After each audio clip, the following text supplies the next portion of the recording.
You know what's truly exhausting? It is that feeling of running as fast as you can on a treadmill, sweating, gasping for air, but realizing you haven't actually moved an inch. That is exactly what it feels like when you try to build wealth without a plan. I see it all the time. Someone gets excited about a new tech stock or a trendy cryptocurrency they saw on social media, and they throw $500 at it, feeling like a real investor. But at the very same moment, they have $3,000 sitting on a credit card, charging them 22% interest, laughing at their gains from the sidelines. They're celebrating a potential 10% gain in a volatile market, while a guaranteed 22% loss is eating their foundation alive. It's like trying to fill a bucket with a massive hole in the bottom. You can pour in as much water as you want. You can even increase the flow, but you're never going to get a full drink.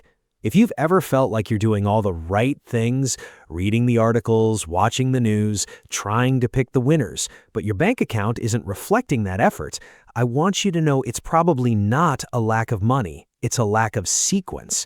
There's a specific, almost mathematical order to how you should handle your cash, and when you get it right, everything starts to feel lighter. Hi, I'm Ben. If you want to stop stressing about money and start building wealth, you're in the right place. I break down finance into simple, easy steps, so grab a notebook and let's dive right in. The reason most of us struggle with this isn't because we're bad with money or because we didn't go to business school. It's because the financial world is designed to make the boring stuff invisible and the exciting stuff loud. We are bombarded with headlines about overnight millionaires and get-rich-quick schemes that target our deepest insecurities. Nobody's making a viral, high-energy video about the quiet thrill of a high-yield savings account or the slow beauty of an employer-sponsored match. We've been conditioned to think that investing is about being smart enough to pick the next big winner, when in reality, building wealth is about being disciplined enough to follow a boring process. We normalize the struggle of living paycheck to paycheck, thinking that's just the cost of modern life, and then we try to gamble our way out of it. But you can't build a skyscraper on a swamp. If you don't have a solid foundation, the more you build, the faster it sinks.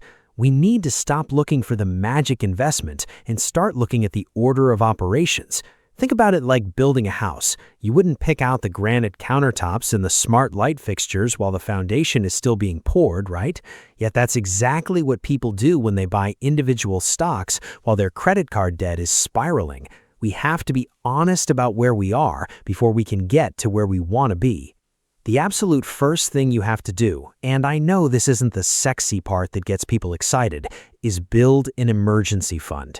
I'm not talking about a fortune. I'm talking about enough of a buffer so that when your tire blows out on a Tuesday or your water heater gives up the ghost right before a big family visit, it's an inconvenience, not a catastrophe. Statistics show that nearly 1 in 3 people couldn't handle a $500 emergency without borrowing money. That is a terrifying way to live. It keeps your nervous system in a constant state of fight or flight. When you have even just $1,000 or $2,000 tucked away, your brain changes. You start making decisions based on your values and your long-term goals rather than your immediate fears. This fund isn't just a pile of cash sitting in a bank. It's a psychological safety net. It ensures that you never have to sell your investments at a loss just to pay the rent or cover a medical bill. It's the sleep at night fund. I remember a time when every noise my car made sent a jolt of panic through my chest.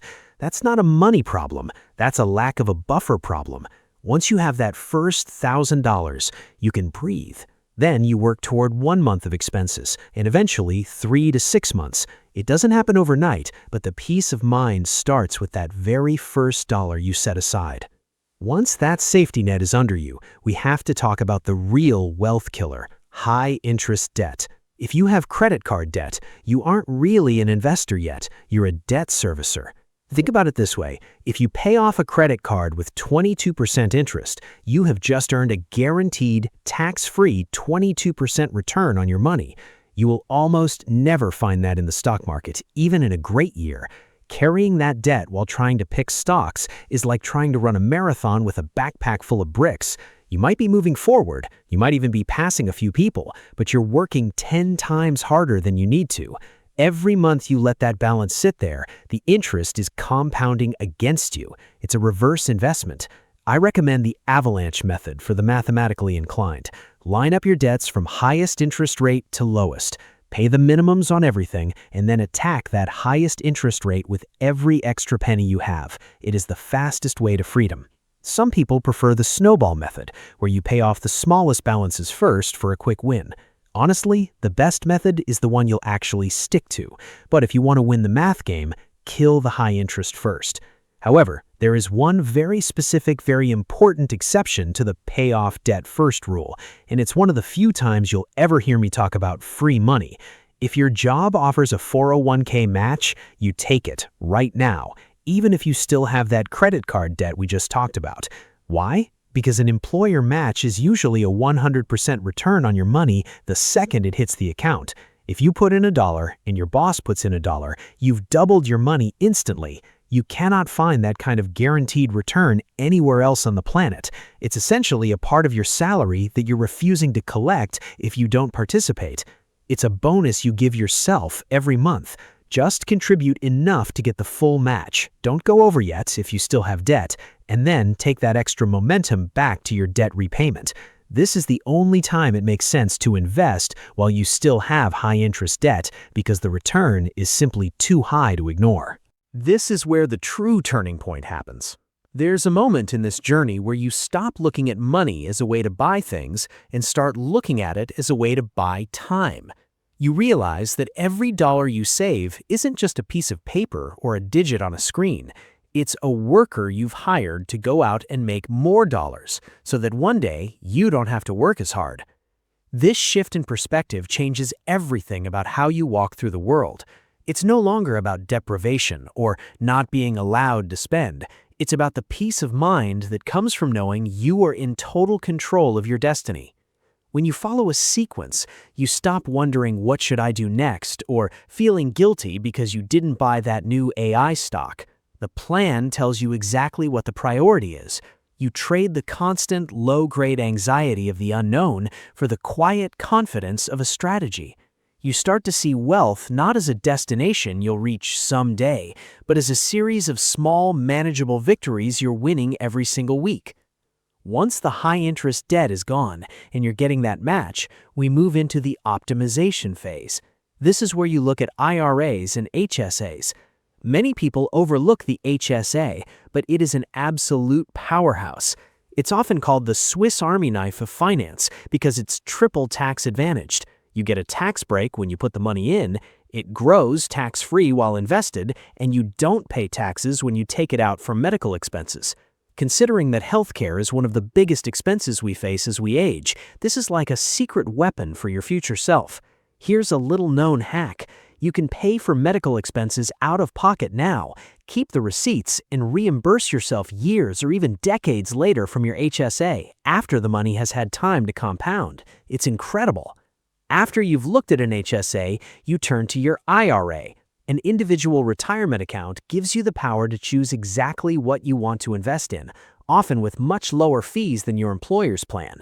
Fees might seem small, maybe 1% or 2%, but over 30 years, those fees can eat up a third of your total wealth.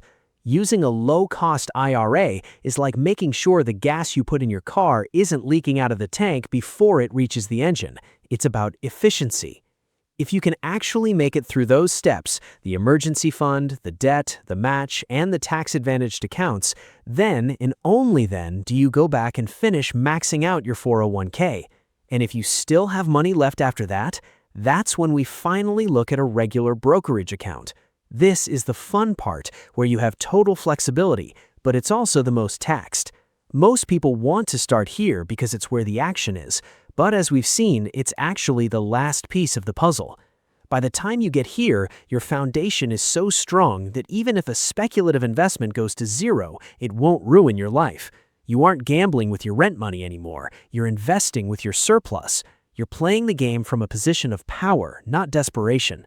This is where you can start thinking about things like early retirement or leaving a legacy, but you only get here by respecting the steps that came before. So how do we actually do this starting tomorrow? It's simpler than you think, but it requires honesty. First, check your bank account and see what it would take to get to that first $1,000 in savings. If you have to sell something or pick up a side gig for a few weeks to get there, do it. The psychological shift is worth the effort. If you're already there, look at your last credit card statement. What's the interest rate? If it's over 10%, that's your new target. Stop all other investing until that's handled, except for your employer match. Finally, check your payroll at work. Are you getting every penny of your employer match? If not, adjust your contribution today. You don't have to do all of this at once. You don't have to be perfect. You just have to do the next right thing in the sequence. Don't worry about the top of the mountain while you're still putting on your hiking boots. Just focus on the next step. I want you to take a deep breath and realize that you don't have to be a math genius or a Wall Street shark to be incredibly wealthy. You just have to be someone who respects the order of things and has the patience to let the math work for you. Financial peace doesn't come from having $1 million. It comes from having a plan that you trust. It's okay if you're starting late. It's okay if you've made mistakes in the past or if you've been doing things out of order for years. Most people have. What matters is the direction you're heading starting right now. You're building something that's going to last, and that takes time. Real wealth is built in the quiet moments of choosing the right sequence over the flashy shortcut. Remember, progress isn't a straight line, and it's definitely not a race against anyone else. It's just you becoming a little more secure, a little smarter, and a little more free than you were yesterday. Progress beats perfection every single time. Keep going, keep learning, and keep trusting the process. You've got this. Thanks for watching. Check out this next video to grow your wealth even faster. See you there.